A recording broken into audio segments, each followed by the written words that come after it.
Hello friends, welcome to my YouTube channel Falak academy.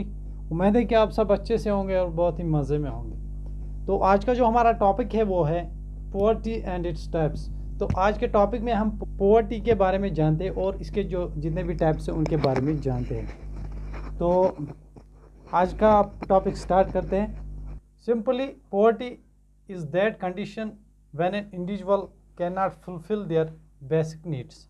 तो poverty हम उसको कहेंगे, गरीबी हम उसको कहेंगे जब एक इंडिविजुअल जो है, जब वो अपनी बेसिक नीड्स को फुलफिल नहीं कर पाता हो, जब जो उसकी ज़रूरत की चीज़ें हो वो उसे नहीं मिल पाती है। तो उसमें आता है include food, shelter, quality education, good health etcetera. तो पोवर्टी जो है, गरीबी जो है, ये एक ऐसी कंडीशन है जिसमें एक इंसान जो है अपनी बेसिक नीड्स को फुलफ़िल नहीं कर पाता है। जैसे उसके पास ग़िज़ा नहीं है खाने को, शेल्टर नहीं है, कपड़े नहीं है पहनने को, तो अच्छी एजुकेशन नहीं है, उसकी हालत अच्छी नहीं है, तो उसको कहेंगे हम कि वो पर्सन पुअर है। उसके पास मनी नहीं है, उसके पास पैसे नहीं है, या उसके पास रिसोर्स नहीं है जिससे वो एक अच्छी क्वालिटी वाली ज़िंदगी गुजार सकता।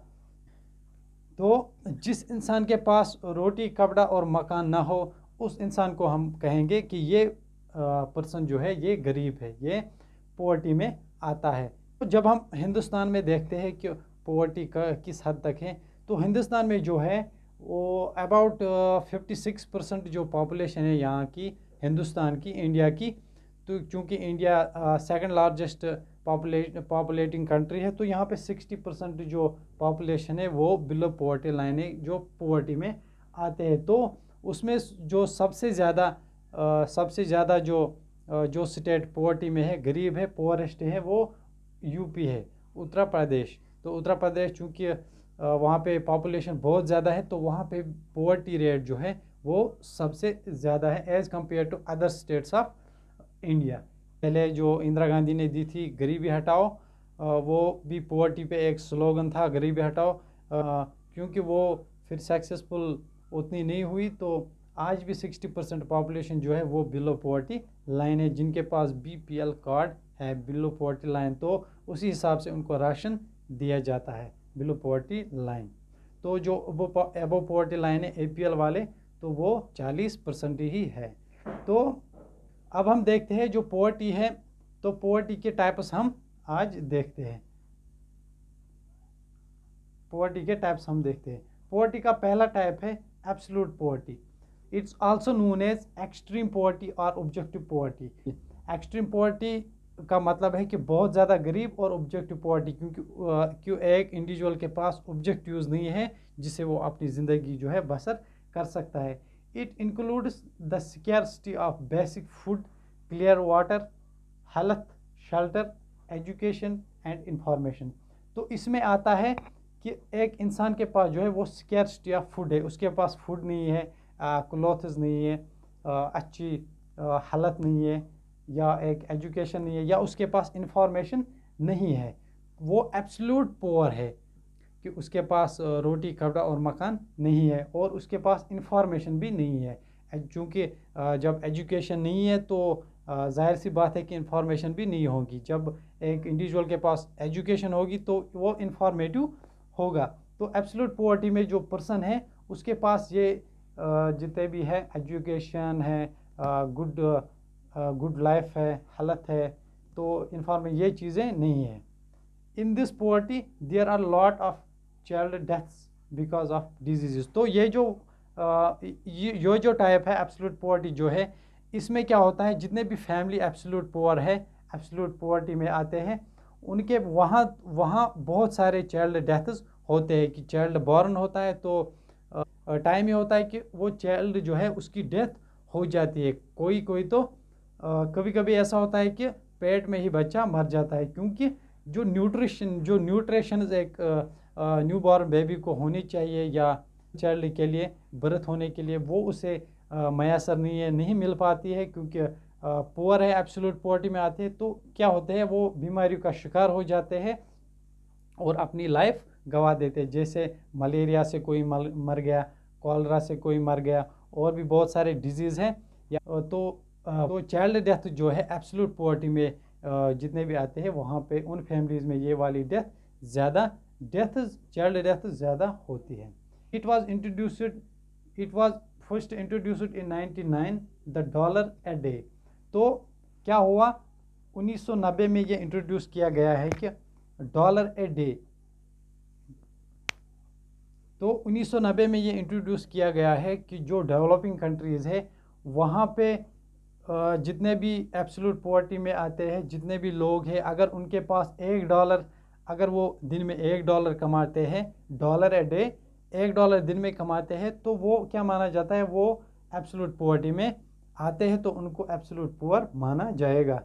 There after it was reset by WB World Bank to $1.90 a day. तो उसके बाद जो वर्ल्ड बैंक है उन्होंने क्या किया, उन्होंने ये जो होल्ड है $1 होना चाहिए, दिन में $1 होना चाहिए, तो वो एब्सोल्यूट पुअर माना जाएगा। तो उन्होंने इसको बढ़ाकर $1.90 कर दिया इन ए डे। तो एक फैमिली $1.90 दिन में कमाती हो तो वो एब्सोल्यूट पॉवर्टी में आते हैं। तो दूसरा टाइप जो है पॉवर्टी का वो है रिलेटिव पॉवर्टी।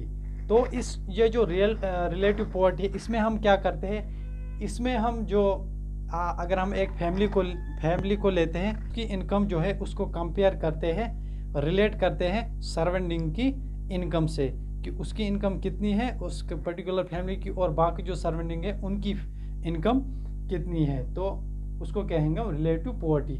तो not afford a family tour vacation. तो ये जो पॉवर्टी है इसमें जो है एक फैमिली जो है वो एक फैमिली टूर एफर्ट नहीं कर सकता है, हालांकि उसके पास फूड शेल्टर वो है, रोटी कपड़ा और मकान है, तो मगर वहाँ पे वो फैमिली जो है या इंडिविजुअल जो है वो वेकेशन टूर जो होते हैं या फैमिली टूर्स होते हैं, कहीं पे हम घूमने जाते हैं, तो वो ये वाली चीज़ एफर्ट नहीं कर सकते हो, तो वो रिलेटिव पॉवर्टी में आते हैं। और families not send their children to private universities for education. तो इसमें क्या होता है, जो फैमिलीज होते हैं रिलेटिव पॉवर्टी में, वहाँ की फैमिली जो है वो एफर्ट नहीं कर सकते हैं कि हम अपने बच्चों को प्राइवेट यूनिवर्सिटीज़ में पढ़ने भेजें। तीसरी है हमारी जनरेशनल पॉवर्टी। तीसरा टाइप जो है जनरेशनल पॉवर्टी, तो इसमें क्या होता है पॉवर्टी फ्रॉम एंसेस्टर्स। तो इसमें वो वाली फैमिली आती है या जो पहले से ही पुअर हो, जो उसके एंसेस्टर्स हो, आबा व अजदाद हो, उसके ग्रैंड फादर हो, ग्रैंड मदर हो या उसका फादर हो, तो वो भी पुअर है। तो ये जो आने वाली जनरेशन है, ये वो इंडिविजुअल है वो भी पुअर है। तो ये जो वहाँ पे पॉवर्टी चल रही है ये जनरेशन से चल रही है, एक सदियों से चल रही है कि उसके एंसेस्टर भी आबा व अजदाद भी पुअर थे, तो वो इंडिविजुअल जो है या वो फैमिली जो है वो भी पुअर है। तो क्योंकि वो इस पॉवर्टी से निकलना चाहते हैं, के पास कोई ऐसा ज़रिया नहीं है जो वो इस पॉवर्टी से बाहर आ सके, या कोई ऐसी इनकम नहीं है या कोई ऐसी सोर्स ऑफ इनकम नहीं है कि वो इस पॉवर्टी से बाहर आए, तो वो इस जनरेशनल पॉवर्टी में आते हैं, तो वो इससे कभी बाहर नहीं निकल पाते। चौथा जो टाइप है वो है ओकेजनल पुअर। तो ओकेजनल पुअर, यहाँ से वर्ड से हमें पता चलता है कि ऐसी पॉवर्टी जो किसी ओकेजन पर हो, जो किसी पर्टिकुलर वक्त में हो। मान लीजिए कि इसमें वो वाले फैमिलीज आते हैं, मसलन कि किसी जगह पर फ्लड आ गए, सैलाब आ गया या कोई इन्वायरमेंट डिज़ास्टर आ गया, लैंडस्लाइड्स हो गए, तो ये जो लोग रहते थे यहाँ पे, जैसे 2014 में कश्मीर में आए, तो ये जो लोग यहाँ पे थे ये पुअर हो गए और ये डिपेंडेंट हो गए, NGOs पे डिपेंडेंट हो गए, गवर्नमेंट एजेंसीज़ पे डिपेंडेंट हो गए या और कोई ऑर्गेनाइजेशन पे डिपेंड हो गए। इनके पास पैसा नहीं है या इनके पास ऐसे रिसोर्स नहीं है कि ये अपनी लाइफ इस सिचुएशन में गुजार सकते हैं, क्योंकि यहाँ पे फ्लड आया तो ये अपनी जगह से दूसरी जगह शिफ्ट हुए हैं। तो या ऐसे भी कह सकते हैं कि यहाँ पे इस ओकेजनल पॉवर्टी में कोई बीमारी आई हो, तो वहाँ पे जैसे अभी पैंडेमिक चल रहा है, कोरोना वायरस चल रहा है, कोविड-19, तो यहाँ पे क्या किया जाता है, लोगों में रिलीफ डिस्ट्रीब्यूट किया जाता है, फूड डिस्ट्रीब्यूट किया जाता है, क्योंकि ओकेजनल पॉवर्टी आई है यहाँ पे।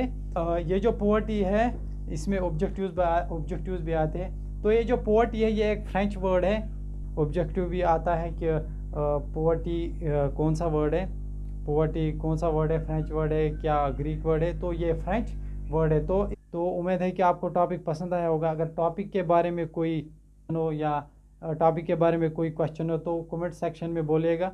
और अगर आप चैनल पे नए हो तो प्लीज़ चैनल को सब्सक्राइब कीजिएगा। और आपसे मिलते हैं अगले वीडियो में, तब तक के लिए अल्लाह हाफिज़, टेक केयर।